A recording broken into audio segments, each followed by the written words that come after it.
Whoever is ready, you can come and tell how you, what is the method involved in solving this problem. Highly nice, actually it is a real life problem.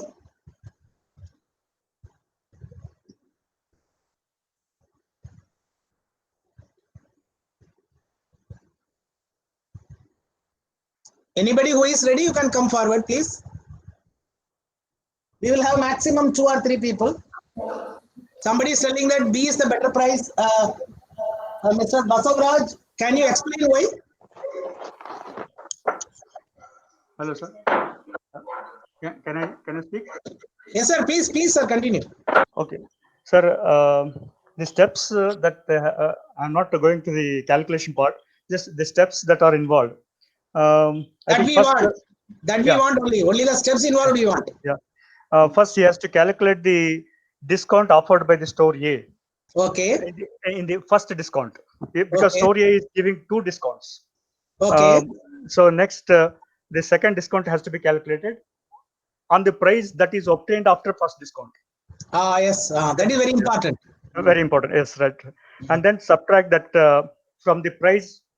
Subtract the second discount from the price arrived after the first discount. Okay. Yeah, that's how we can calculate the discount provided by store A. Okay. And then store B directly he can take up the 30% discount on the list price, and then he can compare the results, and then finally he has to conclude. That is okay. Now a child is asking, sir, how to start the problem. You tell that. Yeah, by taking the variable. Yeah, by taking a variable for the list price. You see, that's why I'm telling. This is the problem solving skill method. We have to fix which method we have to follow. We have to take a variable and we have to apply this percentage problem. And the very important thing is already discount price is there. One keyword is there. That store B offer direct 30%. And remember, 2 questions are asked. Are the 2 n prices the same? If not, which give Rashmi the better price? 2 questions you have to answer. Anyway, I think anybody who can add anything to that? Yes, sir. Sir, Hello. good afternoon, sir. Yes, madam. Good afternoon. With a variable, sir, first the student have to write list price, let it be x. So the first discount will be 10% of the x is x by 10 with a variable I'm taking, sir. Selling price will be then x minus x will be 9x by 10, sir. For the store A, I'm saying. After that special discount on a particular day. Excuse me, have you noted down? I will note down one keyword here. Same, yes, sir. Same list price. Ha, sir. That is same listing price for store A, store B, same, sir. Same X. Here we'll have 2 discounts in the store A, sir. One is the discount on the list price x, that will be x by 10. So the selling price becomes 9x by 10, sir. Special day, special allowance, 20% of it will be 18x by 100.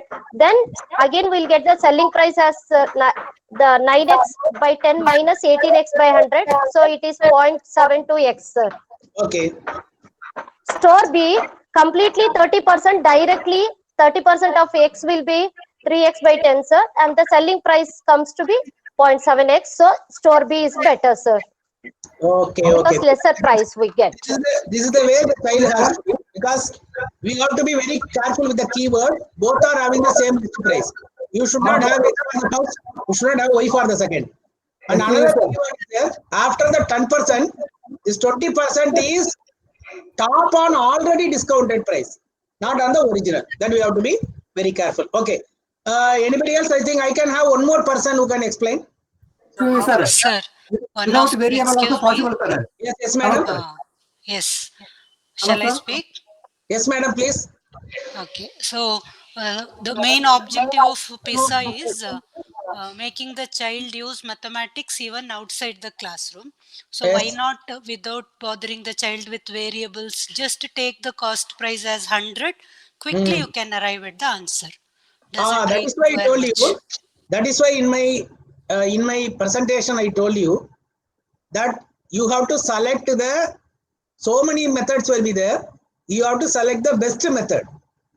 Okay, I think this is the best method. You want to tell that I will keep it as 100, then that will be minus 10, therefore 90. Okay, again minus 20, therefore 70. You are doing like that?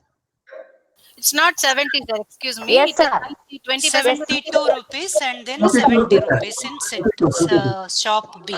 Okay, okay. Yes, sir. Like that. 100 only it is. 70 We and take like that, sir. 72. Enough? Yes, sir. 72. 72. Yes, sir. Now you see- 72. 72. Okay. Now, thank you very much for your active participation. Now, just now you have seen that we just took a problem where it is a problem, maybe you can call it as a real life situation where a child definitely will face this whenever you want to go and purchase something. Here, actually, it is having store A offer 10%, store B offer 20% plus, then store B simply offer 30%. Now, here a decision making is coming, change in relationship is there for the child to understand better. Okay, well, now let me continue with my presentation. We have seen problem solving skill. Okay, now the next very important thing which we want to do. Okay, anyway, now we have told the children that we are giving the problem to the children. We have done the mathematization, everything we have done. Okay, we have asked them that how to solve a problem. So many methods are there, so many things we have given. But one thing we have to do very carefully in the class is you have to ask good questioning. You have to be very careful. You have to ask good questioning. Actually, good questioning is very, very important everywhere.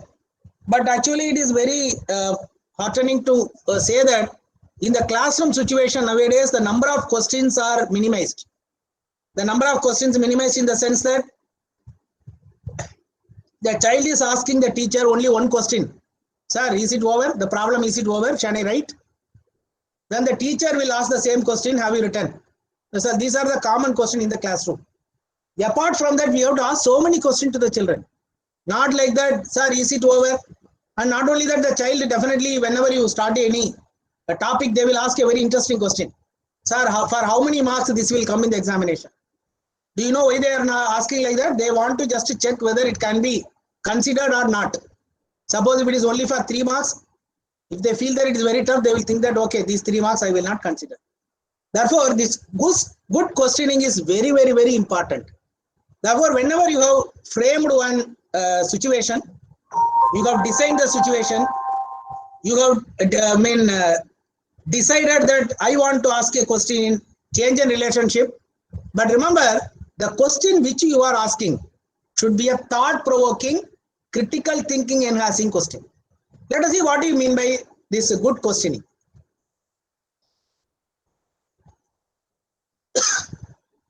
Good questioning is to develop interest and motivate students to become actively involved in lessons. We have to make them actively involving in lessons. Then only the child will become very interested in the question. That is why we have to pose so many questions in the class. To develop critical thinking skill. Suppose you can ask them what will happen if it's not happening. What will happen if this is happening? For example, even you see, even in our class 10th standard, take one example that whenever 2 equations, simultaneous equation, if they don't have the solution, we used to tell them that they are parallel. Suppose if they come to 12th standard, we are giving them 3 equation in 3 variable. Suppose, I think the syllabus has been removed, previously it was there. There is a possibility of finding that there is no solution. Even it is there, but not that much deep. Suppose a child may ask, sir, you told me that when there are 2 variables, then when the no solution is there, then the lines are parallel. Now you tell me geometrically what will happen in this case. There are 3 equations in x, y, z, and all the 3 are having no solution. What will happen? Now you see, this will develop critical thinking skill among the children. To review learning, this is very important. I think whenever I ask you why you are asking question in the class, you will definitely, everybody will tell me that, sir, I want to review the learning, whether the child has learnt or not. To stimulate students to pursue knowledge on their own and ask their own question. You see, this is actually normally we have to do.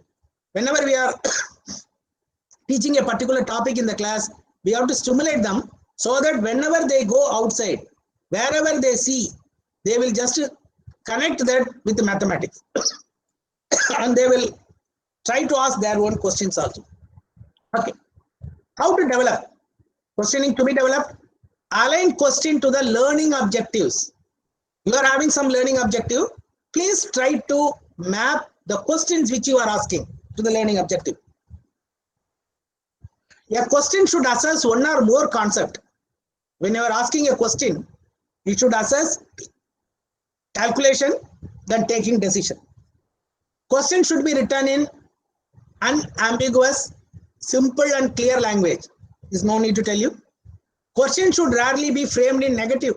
This is very, very important. The answer to a question should be unique. This mathematics, it will be very simple. You have to use, sorry, simple vocabulary. Okay. Now, we will go for MCQ. I think all of you know that you are framing MCQ and you know how to frame the MCQ. We will ask a question. We know the answer for the question and we will put the correct answer as one of the option, and the remaining 3 options we will do something. But remember, this multiple choice question is having a rule. But I don't know how many of us know that there is a rule to frame multiple choice question. This rule is being followed in PISA. A multiple choice question consists of lead sentence, stimulus, the question or the stem, the distractor or the incorrect option. What is the meaning of distractor? Suppose if the final answer is 3.2, normally you are tempted to give one more option as 0.32. Suppose the child is doing the calculation, you will get the final answer as 3.2. You will be tempted to give 0.32 as also an answer. These are all distractors. Okay. And what are the terms used in MCQ? Lead sentence. It directs a student to use the stimulus. Stimulus is the information required in order to answer the item. The third one is option. You know that. The option is 1, 2, 3, 4 or 1, 2, 3, 4, 5. Normally, I think most of us will be tempted to give the final option as none of the above. Key refers to the correct or best alternative. Distractors are the incorrect plausible answer. That's why I told you. 3.2 is one answer, 0.32 is another answer, so that this is a distractor for a child. Rationalists refer to the justification that explain why a certain distractor is plausible yet incorrect or demonstrate a common misconception. Okay. How to make a good MCQ? Follow grammatical consistency between stem and option. You see, already I have discussed that what is a stem. That is a stimulus leading sentence. And what are the options? Item should be written so as not to give away the answer. Be careful. Item should be written so as not to give away the answer. Item should be constructed. The question is located in the stem. Item should have no repletion in the option. Item should have only one correct or clearly best answer. Option in item should be phrased in such a way that there is no opposites. The option should be plausible and similar in context, phrasing and length. Absolute terms such as always, all, only, none to be used sparingly, which means that you have to avoid using it very often. Phrases such as all the above and none of these to be used sparingly. That is why I was going on telling you. Normally we used to do that. We will give the right answer, remaining 2 are wrong answer, and the 4th option will be none of the above or all the above. This to be avoided. That's all. Ensure that answer option do not overlap with each other. This is very, very important. You have to be very careful. This is the way to make good MCQ. Okay. Now I will go for some problem where good questioning may be possible. This is actually, all of you know, this is one question, 20 by 20 square. Somebody wants to make a box by cutting the square of integral length by folding the flaps along the sides. Now, can you come out with some interesting questions, please? You can unmute your mic or you can type it in your box. But remember, I humbly request you to think outside the box to answer this question, but don't go outside this box.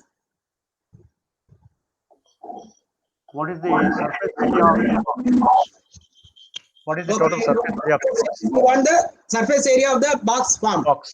The form, Okay. yes. These are all normal questions. What is the volume of the box formed? These two are normal questions. I want you to think outside this box, but all the questions should be centered on this box only.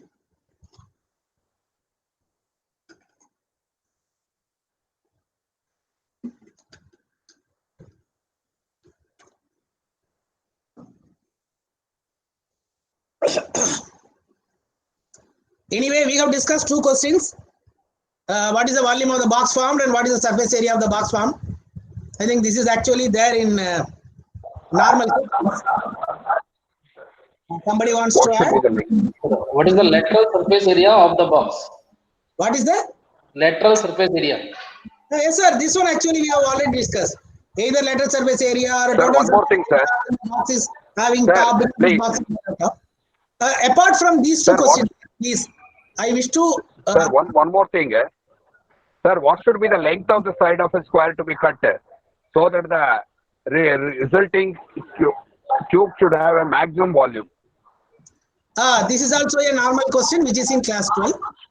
Okay, thank you. Okay, apart from these three questions. Sir, one more, sir. What is the maximum length of a rod we can put inside this? This is actually another question which is not a conventional one. What is the maximum? Okay, then the child has to find the diagonal. No? What is the maximum length of a rod we can That's put right, inside? sir. The child has to calculate the diagonal. Yes, sir. Okay. Thank you, sir. I think you see, once again I repeat, three questions are always common. Find the lateral surface area, find the total surface area, and find the volume of the box formed. These are all very normal questions. But I want you to think about. Yes? I think we can spend some 2 more minutes on this. Please think.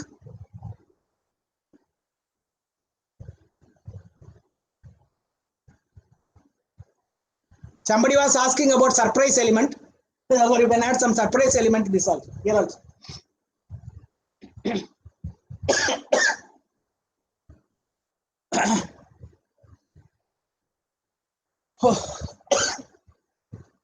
Anybody trying? Anybody trying? Okay. Let us try to list out some of the question. Remember, whatever the question I am going to show you in the next slides, they are not the limited questions. You can have any number of questions. What are the possible different sizes of the box Gurmeet can make by cutting it? Okay, remember, want to make a box by cutting squares of integral length. It is given. For now, you can go on changing the wordings of the problem and you ask what are the possible different sizes. Which box will have maximum volume? Which box will have minimum volume? When you are talking about maximum, then you will talk about minimum also. Is there any relation of size of the square cutout and volume of the box? I think this we have not even thought about in class 12th standard also. We have simply asked them by what is the value of x. That's all. Then what is the volume? Is there any relation? Correct. Yes, sir. Correct. That type of question you have not thought. No. I'm not telling you it is not our fault. It is there in the textbook. That's it. Find the value of x. Find the value of x for which the area of the volume of the box will be maximum. For we just this is the procedural understanding. Form the equation of length into breadth into height. You will get a cubic equation. Differentiate it. Equate it to 0. Get the critical point. Find the second derivative. Maximum, minimum. Problem khatam. Remember, we have not talked about. Yes, sir, please. Sir, what happens if the side of the square cut along the corners is 10 units? Okay, sir. Okay. Okay. Thank you. Sir. Okay, definitely. Okay. Is there any relation of size of the square cutout and volume of the box? What will happen if the side of the square are not integral length? Highly interesting. There we have asked about only integer. Na? What will happen if the side of the square are not integral values? Then you may ask, okay, this is the rolling of the dice. In rolling of the dice, okay, I think you can think of so many questions. I think apart from that also, I think one of the teacher, I think, also told that very interesting question. Okay. Now in rolling of the dice, normally we have asked a question of single die and 2 dice, and even 3 dice is very rare in 12th standard. In 1 die we will tell them that how many integers are, sorry, prime numbers are there, multiples of 2, like that. Now we have to think little bit different about this rolling the dice. Sheila and Sham have interesting die. The faces have the following numbers. Why it should be 1, 2, 3, 4, 5, 6? Why it should be? Can we have -1, 2, -3, 4, -5 and 6? This is called a kind of critical and creative thinking. Suppose you have these faces as these numbers, then both are playing. They are just rolling. They are rolling the die. Now we can go on asking questions now. Okay, without wasting much time, I will tell you the questions now. These are the question number 1. List all possible total. I think first one is putting -1, another is putting 6, first is putting like that. Next one, out of these possible total, what is the maximum total that can be obtained? Suppose if 2 dice are thrown, we know that 6 plus 6 is equal to 12. But remember here that 1 die is having negative numbers also, both of them. What is the minimum total? Which total will appear maximum number of times? Which total will appear maximum number of times? Which total will appear minimum number of times? What will be the range of the total so obtained? Can you tell the range of the total?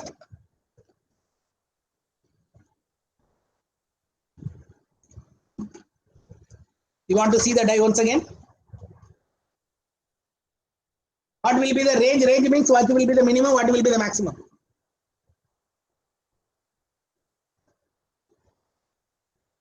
Hello?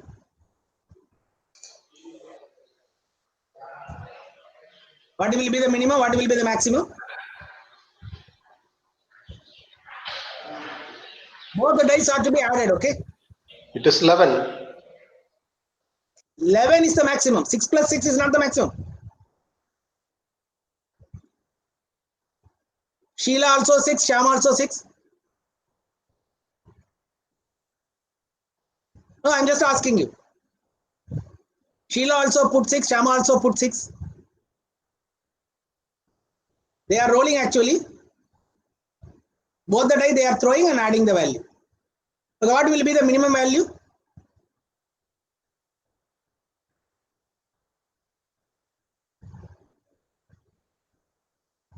-10. Ah, very good, sir. Somebody has written it. Okay. So now you see, these are the things a child can very quickly tell. Okay. What is the total? Which total? Okay, I think these are the question. Okay. Minimum total that can be obtained. Which total will appear maximum number of time? Which total will appear minimum number of time? What will be the range of the total? Express the value in set form. Highly interesting. You see here we are just asking them to put it in the set form so that you can have that space you will have. Okay. Even space. Represent the value using appropriate graph. You see, we are just going away from it. That is, we ask them to draw a graph so that we can ask so many questions on the graph also. Well, this you see, we had a box. Normal question we used to ask to the children. We can change it. A die, that also we can change. No need to go and think about the thing which we don't know. We can just go from the known things and then we can change the question pattern so that the child will have a kind of critical thinking. Okay. If you are given a chance to change the numbers on the dice, what number you would like to mark to eliminate 0 as total? 0 nahi aana chahiye, then which number you will eliminate? Will there be any chance in the total be instead of adding values or subtracted? Oh, highly interesting. Suppose you see there, we have told that they will add it. Now they are telling that the first person will throw, the second person will throw, then the final answer will be the subtraction of the first from the second. Highly interesting. These are, you see, so many questions can be asked, but remember, don't make it very highly complicated. The child has to think in a little bit creative way so that he can answer the question. Okay, I think we are going for the task now. I think we can give some time for the task. We can have a break. You can call it as either a tea break or a job break. We have been given a designing good question. I have given you one real life situations. There are 10 real life situations are there. 10 are there. Okay, I think yes, I think 10 are there or 9 are there. I think 9. Okay, 9 are there. What I want you is, I think this will be already shared with you, I think. What I want you to do is make MCQ on the sample real life situation. Once again, I repeat, you have to make only MCQ. The MCQ out, it should be prepared already, it is told to you. Therefore, you have to prepare only MCQ on that. Now, I will show you it once again. These are the real life situations. Situation number 1, it is given there. Okay.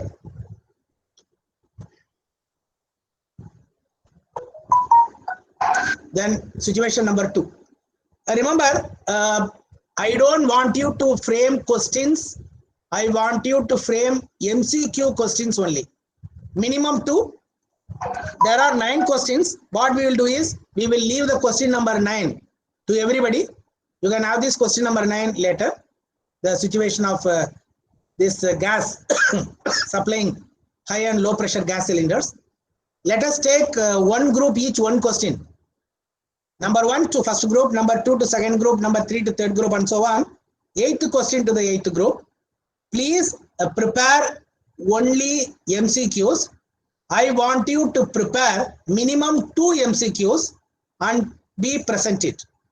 And can we join after 20 minutes or 30 minutes? Yes, sir, as you please. 10 or 20, no problem, sir. Okay, I think we can we join back at 4:30? Yes, sir, sure. Yes, They can relax and come back at 4:30. 4:30, yes, we will discuss it. Yes, sir. The real life situations, MCQ minimum 2 MCQs. Thank you.